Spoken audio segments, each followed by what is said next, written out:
గతంలో ఒక cinema dialogue ఉంది. శ్మశానం ముందు ముగ్గుండదు, రాజకీయ నాయకులకు సిగ్గుండదు అని చెప్పి ఒక సినిమాలో డైలాగ్ ఉండేది. ఆ డైలాగు మిగతా రాజకీయ నాయకులకేమో నాకు తెలియదు కానీ జగన్మోహన్ రెడ్డికి మాత్రం సరిగ్గా సరిపోయే డైలాగు. నిజంగానే ఆయనకి సిగ్గు శరం అనేవి ఏమీ ఉండవు. రాజకీయాల్లో సాధారణంగా మాజీ ముఖ్యమంత్రిగా ఉండి రేపు నేను మళ్ళీ ముఖ్యమంత్రి అవుతాను అని చెప్పి ఒక పార్టీని నడుపుతున్నటువంటి వ్యక్తి కనీసం కొద్దో గొప్ప క్రెడిబిలిటీ ఉండాలి. క్రెడిబిలిటీ అంటే మనం మాట్లాడే మాటకు వ్యాలిడిటీ ఉండాలి. ఎప్పుడైనా ఒక మాట మాట్లాడితే ఆ మాటకు కట్టుబడి ఉండాలి. నేను అప్పుడో మాట ఇప్పుడో మాట మాట్లాడితే ఇది సోషల్ మీడియా యుగం. సో దొరికితే ట్రోల్ చేస్తారు, ప్రజల్లో అబాసు పాలవుతామనే ఒక కనీస ఇంగిత జ్ఞానం ఉండాలి. కానీ జగన్మోహన్ రెడ్డితో వచ్చిన చిక్కు ఏంటంటే ఆయన స్క్రిప్టులు చదువుతాడు, చదివింది ఏది ఆయనకు గుర్తుండదు. పాపం అది మరి కొద్దిగా ఏమన్నా మెమరీ లాస్ ప్రాబ్లం ఏమో మనకు తెలియదులే కానీ అంటే చాలామందికి ఏంటంటే గతంలో జరిగిన విషయాలు పెద్దగా గుర్తుపెట్టుకోలేరు. అలాగే జగన్మోహన్ రెడ్డి కూడా ఆ టయానికి స్క్రిప్ట్ చదువుతాడు తప్ప తర్వాత ఏమీ పెద్ద గుర్తుపెట్టుకోలేడు. నాకు నిన్న అర్థమైంది క్లియర్గా. ఎందుకు అర్థమైంది అంటే ఆల్రెడీ అర్సిలాల్ మిట్టల్ని నిన్న శంకుస్థాపన కార్యక్రమం జరిగింది, మనందరికీ తెలుసు. సో దేశం మొత్తం కూడా ఆ అతిపెద్ద స్టీల్ ప్లాంట్ ఏపీకి రావడం పట్ల హర్షం వ్యక్తం చేయడంతో పాటు పాపం కొన్ని రాష్ట్రాలు పక్క రాష్ట్రాలు కుళ్ళుకుంటున్నాయి కూడా. పక్క రాష్ట్రం అంటే తెలంగాణ కాదు, మిగతా రాష్ట్రాలు కొన్ని కుళ్ళుకుంటున్నాయి కూడా.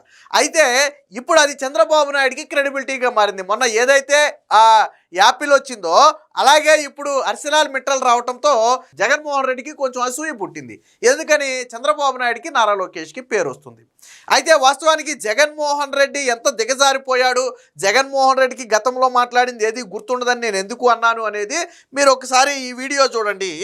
ఈ వీడియోలో మొదట జగన్మోహన్ రెడ్డి మాట్లాడిందే, అర్సిలాల్ మిట్టల్ స్టీల్ ప్లాంట్ గురించి మాట్లాడిందే, జగన్మోహన్ రెడ్డి ఓడిపోయిన తర్వాత మాట్లాడిందే. సో అందులో డౌట్ లేదు. మొదటిదేమో గతంలో నారా లోకేష్ మేము అర్సిలాల్ మిట్టల్ని ఏపీకి తీసుకొస్తున్నాం, ఏపీ దశ దిశ కూడా మారబోతుంది అని గతంలో ఒక ప్రకటన చేశాడు. అప్పటికి ఇంకా దాంతో పూర్తి స్థాయి ఒప్పందాలు జరగల, వాస్తవం అది. సో ఒక ప్రకటన చేసినప్పుడు జగన్మోహన్ రెడ్డి ఒక మాట మాట్లాడాడు. సో ఏం మాట్లాడాడు ఏంటంటే తర్వాత వీడియో కంటిన్యూ చేద్దాం, దీనికి అవ్వలేదు అప్పుడే. ఒకసారి ఫస్ట్ జగన్మోహన్ రెడ్డి గతంలో ఏం మాట్లాడాడు. మిట్టల్ ఒడిశాలో 1,04,000 కోట్లతో 24 మిలియన్ టన్నుల స్టీల్ ప్లాంట్ అక్కడ కడతా ఉన్నాం. చంద్రబాబు నాయుడు అంటాడు, చంద్రబాబు నాయుడు కూడా ఆంధ్ర రాష్ట్రంలో 1,61,000 కోట్లతో 17 మిలియన్ టన్నుల steel green field steel plant అనకాపల్లికి వచ్చేస్తా ఉంది అని చెప్పి చెప్తాడు. అసలు ఆయననే ఎన్ని కడతాడు? ఆయన లోకేష్ అనే వ్యక్తి స్టేట్మెంట్ ఇచ్చిన వెంటనే ఒరిస్సా మంత్రి వెంటనే ఆయన నుంచి రివర్స్ స్టేట్మెంట్, వాళ్ళు ఎక్కడ కూడా లేదు, మా దగ్గరే ఉన్నారు, 1,04,000 కోట్లకు సంబంధించిన ప్లాంట్ కి సంబంధించి వాళ్ళు ఆల్రెడీ పన్ను మొదలు పెట్టారు ఇప్పుడే అని చెప్పి.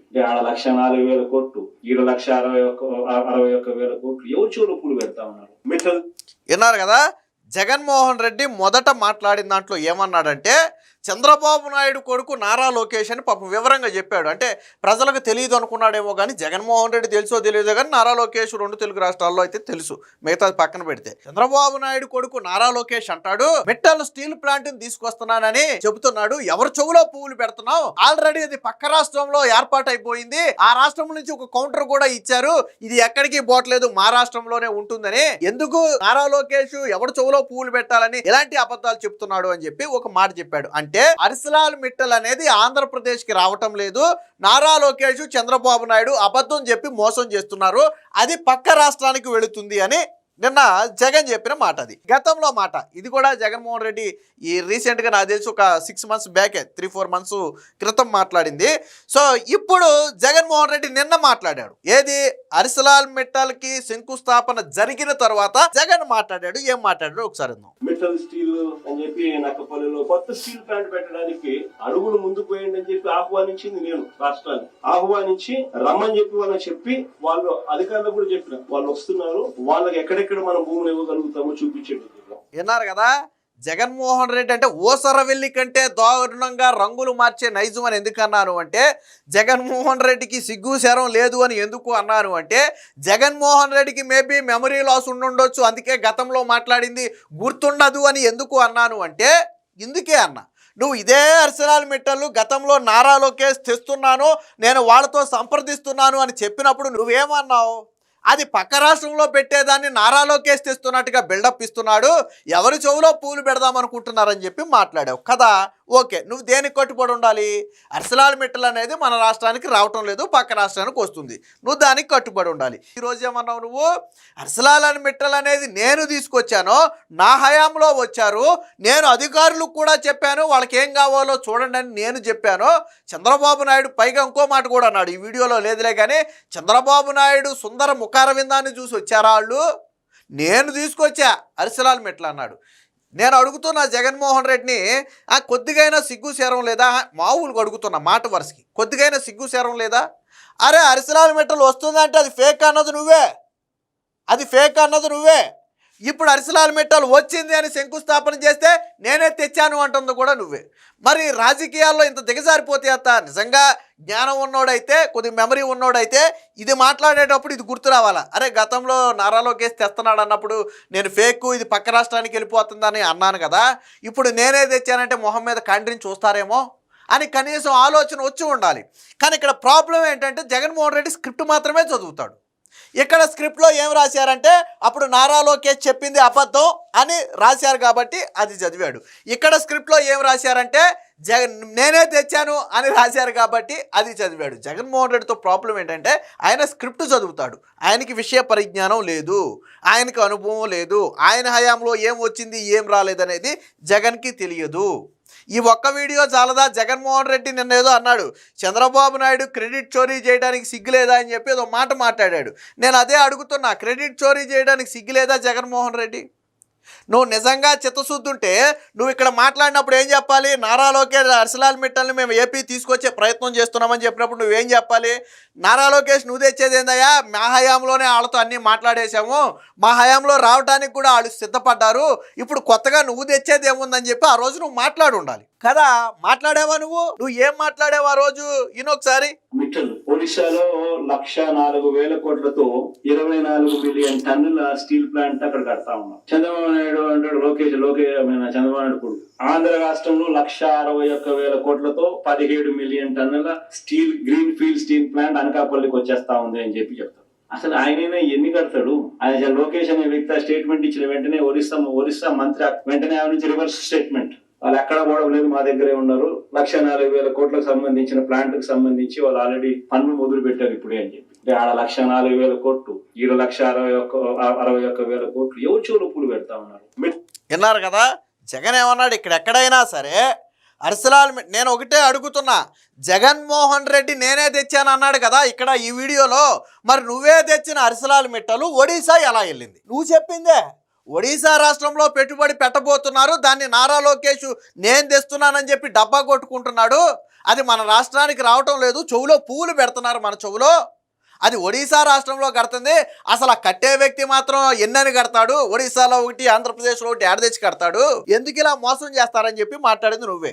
నీకు చిత్తశుద్ధి ఉంటే నువ్వేం మాట్లాడాలంటే, ఆ రోజు నేను దావోస్ సమావేశాలకు వెళ్ళినప్పుడే అర్సలాల్ మిట్టల్ని కలిశాను, ఆయన ఆ రోజే ఆంధ్రప్రదేశ్లో పెట్టుబడి పెట్టడానికి ఒప్పుకున్నాడు, ఈరోజు నారా లోకేష్ తెచ్చింది ఏమీ లేదు కొత్తగా, నా హయాంలోనే ఒప్పందాలు జరిగాయని చెప్పి నువ్వు మాట్లాడాలి. ఆ రోజు ఏమన్నావు నువ్వు? ఒడిశాలో పెట్టుబడి పెడుతున్నారు అన్నావు. మరి నువ్వు తెచ్చిన అర్సలాల్ మిట్టల్ ఒడిశా ఎందుకు వెళ్ళింది జగన్మోహన్ రెడ్డి? నేను అడుగుతున్నా. లాజికే కదా, కొద్దిగా ఆలోచించడం, బుర్రబెట్టి.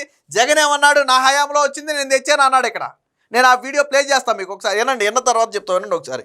స్టీల్ అని చెప్పి నక్కపల్లిలో కొత్త స్టీల్ ప్లాంట్ పెట్టడానికి అడుగులు ముందుకు పోయింది అని చెప్పి ఆహ్వానించింది నేను రాష్ట్రాన్ని. ఆహ్వానించి రమ్మని చెప్పి వాళ్ళకి చెప్పి, వాళ్ళు అధికారులు కూడా చెప్పిన వాళ్ళు వస్తున్నారు, వాళ్ళకి ఎక్కడెక్కడ మనం భూములు ఇవ్వగలం.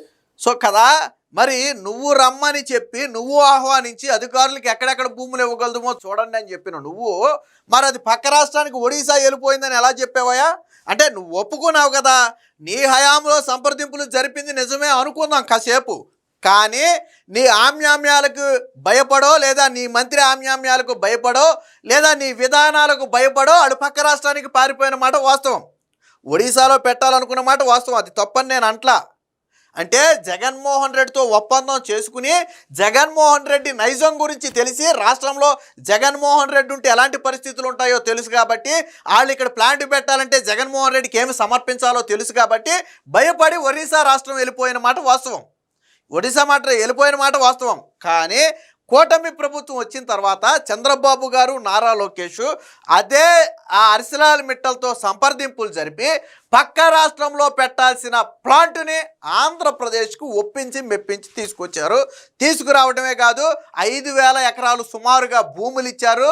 దానికి సంబంధించి శంకుస్థాపన కార్యక్రమం ప్రారంభమైంది. 2028 నాటికి దాని తొలి దశ ఉత్పత్తి ప్రారంభం కాబోతుంది. ఇది గొప్పతనం అంటే. నీ హయాంలో ఒప్పందం చేసుకున్నది నిజమే అనుకుందాం కాసేపు, కానీ నీ దెబ్బకు భయపడి ఒరిస్సా రాష్ట్రం పారిపోతే వాళ్ళని తిరిగి తీసుకొచ్చారు. మరి సిగ్గు శరం వదిలేసి ఇక్కడేమో పక్క రాష్ట్రం వెళ్ళిపోయేదాన్ని పక్క రాష్ట్రంలో దాన్ని నేను తెచ్చానని చెప్తున్నాడని చెప్పిన నువ్వు ఇక్కడ వచ్చిన తర్వాత మాత్రం నేనే తెచ్చానంటే అసలు ఈ వీడియో మీరు క్లియర్గా ఒక్కసారో 2 సార్లు చూడండి, మీకు అర్థమైపోద్ది జగన్మోహన్ రెడ్డి నైజం ఏంటనేది. ఈ వీడియో చూస్తే అర్థమైపోద్ది. మరి జగన్మోహన్ రెడ్డి సుందర మకార విందాన్ని చూసి వచ్చారా? నువ్వు పక్క రాష్ట్రం పారిపోయిందన్నావు కదా, మరి ఇప్పుడు జగన్మోహన్ రెడ్డి అపోజిషన్లో సుందర ముఖార విందాన్ని చూసి ఏమైనా పరిగెత్తుకొచ్చారా?